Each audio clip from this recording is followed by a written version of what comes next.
매일 성경 묵상을 돕는 해설 가이드입니다. 안녕하세요. 묵상 코치입니다. 함께 읽고 나눌 말씀은 마태복음 4장 12절에서 25절까지 말씀입니다. 예수님은 요한이 잡히자 갈릴리로 물러나셨다가 갈릴리 지방을 중심으로 천국 복음을 전파하십니다. 이는 이사야 선지자가 예언한 것으로 흑암과 사망의 자리에서 빛을 받아 생명을 얻을 것이라는 말씀을 성취하시는 것입니다. 12절에서 16절 읽겠습니다. 예수께서 요한이 잡혔음을 들으시고 갈릴리로 물러가셨다가 나사렛을 떠나 스불론과 납달리 지경 해변에 있는 가버나움에 가서 사시니 이는 선지자 이사야를 통하여 하신 말씀을 이루려 하심이라. 일러스되 스불론 땅과 납달리 땅과 요단강 저편 해변길과 이방의 갈릴리여, 흑암에 있는 백성의 큰 빛을 보았고 사망의 땅과 그늘에 앉은 자들에게 빛이 비쳤도다 하였느니라. 예수님은 세례 요한이 체포된 소식을 듣고 갈릴리로 가셨습니다. 예수님의 고향은 나사렛이지만 활동 근거지는 가버나움이었습니다. 예수님께서 자란 곳인 나사렛은 스불론에, 활동한 가버나움은 납달리 지역에 속했습니다. 마태복음은 하나님의 통치 실현을 하는 메시아가 왜 예루살렘이 아니라 갈릴리에서 활동하게 됐는지 근거로 이사야 9장 1절에서 2절에 사용합니다.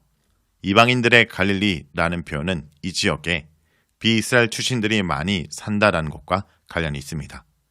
갈릴리 거주민들은 주전 732년에 아수르 침공으로 포로로 끌려갔고 외국인들로 갈릴리의 인구가 채워졌습니다.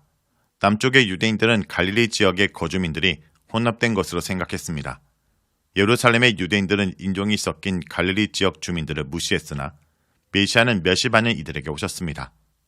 예수님의 활동으로 어둠에 앉은 백성이 큰 빛을 보았고 죽음의 지옥과 그늘에 있는 자들에게 빛이 떠올랐습니다. 이 말씀은 이사야 9장 2절의 인용입니다. 아시리아의 침공으로 파괴된 역사적 비극의 배경에서 이사야는 희망이 전혀 없는 현실이 희망의 미래로 바뀔 것에 대해 말했습니다. 이제 예언의 성취로서 예수님은 백성과 그늘에 앉은 자들의 큰 빛으로 오신 것입니다. 예수님은 큰 빛이기 때문에 예수님께서 오시면 어둠과 죽음에 거하는 자들이 살아납니다. 17절에서 25절 읽겠습니다. 이때부터 예수께서 비로소 전파에 이르시되 회개하라, 천국이 가까이 왔느니라 하시더라. 갈릴리 해변에 다니시다가 두 형제 곧 베드로라 하는 시몬과 그 형제 안드레가 바다에 금을 던지는 것을 보시니 그들은 어부라. 말씀하시되 나를 따라오라. 내가 너희를 사람을 낚는 어부가 되게 하리라 하시니 그들이 곧 그물을 버려두고 예수를 따르니라. 거기서 더 가시다가 다른 두 형제 곧 세베대 아들 야고보와 그의 형제 요한이 그의 아버지 세베대와 함께 배에서 금을 깃는 것을 보시고 부르시니 그들이 곧 배와 아버지를 버려두고 예수를 따르니라. 예수께서 온 갈릴리에 두루 다니사 그들의 해당에서 가르치시며 천국 복음을 전파하시며 백성 중의 모든 병과 모든 약한 것을 고치시니 그의 소문이 온 수리아에 퍼진지라. 사람들이 모든 앓는 자 곧 각종 병에 걸려서 고통당하는 자, 귀신 들린 자, 간질하는 자, 중풍병자들을 데려오니 그들을 고치시더라. 갈릴리와 데가볼리와 예루살렘과 유다와 요단강 건너편에서 수많은 무리가 따르니라. 이때부터 예수님은 회개하라, 천국이 가까이 왔느니라 라고 외치기 시작하십니다. 회개하라는 명령형이 하늘나라가 가까이 왔다라는 직설법보다 앞에 나오지만 구원 역사의 관점에서는 회개보다 하늘나라의 도래가 먼저입니다. 하늘나라가 가까이 왔으므로 회개해야 합니다. 회개는 은혜에 대한 반응입니다. 회개한 사람들만 그 나라에 들어갈 수 있습니다. 예수님께서 하늘나라의 복음을 가장 먼저 그리고 강범에게 보여주신 지역은 갈릴리입니다. 갈릴리 지역 사람들은 하늘나라의 복음을 듣고 하늘나라의 왕이 베푸는 치유를 경험했습니다. 예수께서 가져오시는 하나님의 구원은 사람들이 일반적으로 예상한 것과 다르게 다가온 것입니다. 예수님께서 이방인들의 영향을 받은 갈릴리 지역에서 맨 먼저 하나님 나라를 복음을 전하신 의도는 하늘나라의 복음이 모든 민족에게 전해져야 한다는 구약의 약속을 성취하기 위해서입니다. 마태복음은 이방의 갈릴리라는 표현으로 예수님께서 갈릴리에 거하신 것을 이방인 선교와 연결합니다. 다윗의 아들이 와서 이방인을 하나님 백성에 포함시키는 나라로 이룰 것이라는 암시는 이미 아브라함의 아들과 4명의 이방인 출신 여자들이 계보에 들어간 본문에서 나타났습니다. 아기 예수님을 처음으로 경배한 사람들은 동방에서 온 박사들이었습니다. 18절에서 20절은 베드로와 안드레를 부르시는 예수님의 모습입니다. 누가복음은 정확하게 호수라고 부른 갈릴리 해변을, 마태복음은 단순히 바다로 부릅니다. 이곳에는 어업이 번창했고 일꾼을 고용하는 어부들도 있었습니다.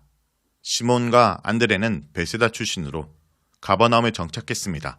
시몬은 유대식 이름이고 안드레는 헬라식 이름입니다. 이는 갈릴리가 유대 문화와 헬라 문화가 혼합된 지역임을 보여줍니다. 예수님께서 시몬에게 주신 베드로도 헬라식 이름이며 아람어인 게바, 즉 바위를 나타냅니다. 예수님께서 두 제자에게 나를 따라오라고 하신 것은 자신들의 선택이든 랍비의 호출에 의한 것이든 선생님의 가르침을 배운 목적으로 문자적으로는 선생을 따르는 제자들을 나타낸 표현입니다. 훌륭한 선생에게는 그러한 추종자 그룹이 있었습니다. 그러나 예수님은 자신의 말을 듣고 배우게 하려고만 부른 것이 아니라 궁극적으로는 사람을 낚는 업으로 능동적인 사역을 하도록 부르셨습니다. 구약에서 사람을 낚는다라는 것은 죄에 대한 심판이지만 예수님은 심판으로부터 구원하는 업으로 삼으십니다. 20절과 22절에 등장하는 어부들의 즉각적 반응은 예수님의 호출이 얼마나 권위를 가진 것인지 보여줍니다. 요한복음 1장 35절에서 42절과 누가복음 5장 3절에 보면 이것이 그들과의 첫 만남은 아니었지만 순회 복음 사역에 합류하기 위해 집을 떠나도록 요구하신 것은 처음이었습니다. 이러한 떠남은 가정이나 재산을 버리거나 혹은 가족관계를 단절하는 것을 의미하지 않으나 이 요구에 따른다면 그들이 지금까지 일반적으로 살아오던 방식은 붕괴되는 것만은 분명했습니다. 21절에서 22절은 야고보와 요한을 부르시는 예수님의 모습입니다. 야고보와 요한은 다른 두 사람의 파트너였고 요한은 아마도 요단강 근처에서 이미 예수님을 만난 이들 가운데 한 명이었을 것입니다. 곧 즉시라는 표현을 더하고 배와 아버지를 각각 버려뒀다는 점을 언급하므로 마태복음은 그들이 얼마나 신속하게 많은 것을 포기했는지를 강조합니다. 23절과 25절은 예수님의 갈릴리 사역의 요약입니다. 본달락은 예수님의 일반적 사역 방식을 요약합니다. 또한 예수님의 사역의 지리적 한계를 온 갈릴리로 규정합니다. 하지만 예수님의 영향력은 갈릴리를 넘어서 북쪽으로는 시리아, 동쪽으로는 데가볼리, 남쪽으로는 예루살렘과 유다, 그리고 요단강 건너편까지 이르렀음을 보여줍니다. 해당들과 유대 백성들에 대한 언급은 예수님의 사역이 인종적으로 혼합된 갈릴리 사람들 가운데 특별히 유대인들에게 집중되어 있었음을 시사합니다.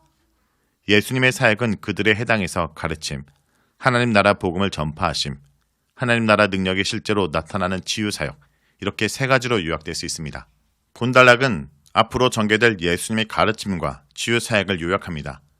예수님은 갈릴리를 다니면서 가르치고 복음을 선포하고 모든 질병과 모든 아픔을 치유하셨습니다. 이는 하늘나라 사역이 5장에서 7장의 가르침과 8장에서 9장의 치유로 확대되는 것으로 입증됩니다. 특히 복음은 예수께서 가르치시고 전한 것의 목적이며 예수께서 죽고 부활하신 이후 제자들이 전해야 하는 주제입니다. 마태복음은 예수님께서 아픈 자들을 치유하고 귀신을 내쫓아내시는 모습을 강조합니다. 예수님의 치유 활동이 수리아 전역에 알려지자 사람들이 아픈 자들을 데려왔고 예수님은 그들을 치유하셨습니다. 치유는 기름 부음을 받은 자, 메시아가 하나님 나라를 가져오면 땅이 회복되는 것을 보여주는 대표적 예입니다. 하늘나라는 새 창조의 나라이므로 질병의 치유는 새로운 시대가 열렸음을 보여주는 표시입니다. 예수님께서 귀신 들린 자들을 치유하신 것은 사탄의 나라가 무너지고 있음을 보여주는 증거입니다. 성경 전체의 줄거리에서 예수 그리스도는 죽음과 부활을 통해서 사탄과 싸워 승리하시고 그 나라를 자기 백성과 함께 통치하실 것입니다. 마태복음은 엄격한 윤리를 하늘 아버지의 뜻으로 강조하고 있지만 본문에서 예수님은 명령하기 전에 무리를 불쌍히 여기시고 먼저 치유하신 분으로 묘사합니다. 명령 이전에 은혜가 있는 것입니다. 자, 여기까지가 마태복음 4장 12절에서 25절까지 말씀입니다. 오늘 말씀을 통해 우리는 무엇을 묵상하고 적용해야 할까요? 하나님 나라의 방향에 우리 삶의 방향을 일치시켜야 합니다. 하나님 나라의 핵심은 하나님의 통치이기에 그 통치를 거스리는 이들에게는 회개가 요구됩니다. 하나님의 통치는 사랑과 용서로 통해 이루어지는 정의와 평화의 통치입니다. 성도 여러분, 예수님의 제자로서 우리는 하나님의 통치를 받으며 하나님 나라를 확장하는 삶을 살고 있습니까? 우리 삶의 방향을 다시 한번 돌아보기 원합니다.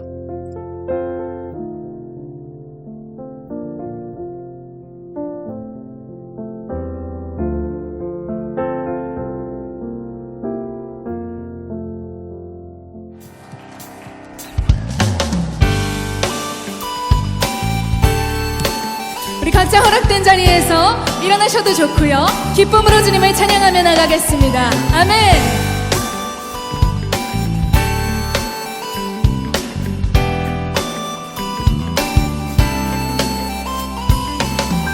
이 세상의 부요함보다, 이 세상의 좋은 친구보다, 나의 꿈을 이루는 것보다 더 귀한 분, 필요한 모든 것을 다 얻고 내가 원한 삶을 사는 것보다, 어느 누구의 그 사랑보다 귀한 이 세상의 부요함보다, 이 세상의 좋은 친구보다, 나의 꿈을 이루는 것보다 더 귀한 분, 필요한 모든 것을 다 얻고 내가 원한 삶을 사는 것보다, 어느 누구의 그 사랑보다 귀한 분, 내 영혼 비추시고 내게 생명 주신 주님, 그의 사랑 너무 커 나의 맘 들려줄게. 주님만 영원히 사랑해, 나의 사랑 멈추지 않으리. 주님만 영원히 사랑해, 나의 사랑 멈추지 않으리. 이 세상의 부요함보다, 이 세상의 좋은 친구보다, 나의 꿈을 이루는 것보다 더 귀한 분, 필요한 모든 것을 다 얻고 내가 원한 삶을 사는 것보다, 어느 누구의 그 사랑보다 귀한 분, 내 영혼 비추시고 내게 생명 주신 주님, 그의 사랑 너무 커 나의 맘 들려줄게. 주님만 영원히 사랑해, 나의 사랑 멈추지 않으리. 주님만 영원히 사랑해, 나의 사랑 멈추지 않으리. 주님만 영원히 사랑해, 나의 사랑 멈추지 않으리. 주님만 영원히 사랑해, 나의 사랑 멈추지 않으리.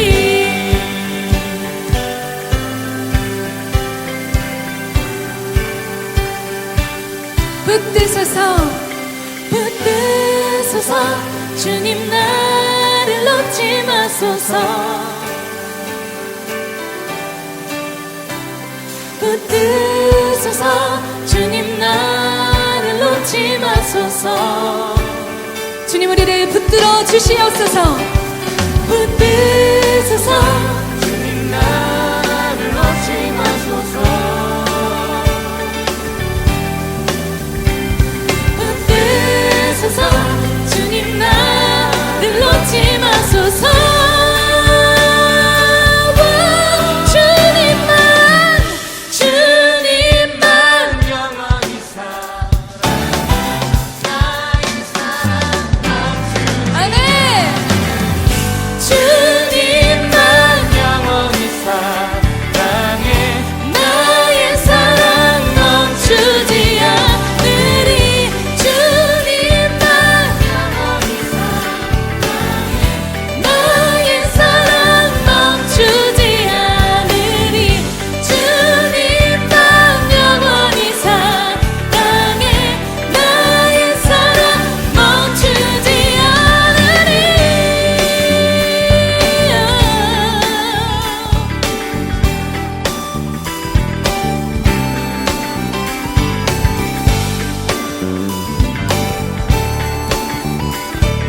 우리의 사랑이 주를 향해 멈추지 않습니다. 할렐루야.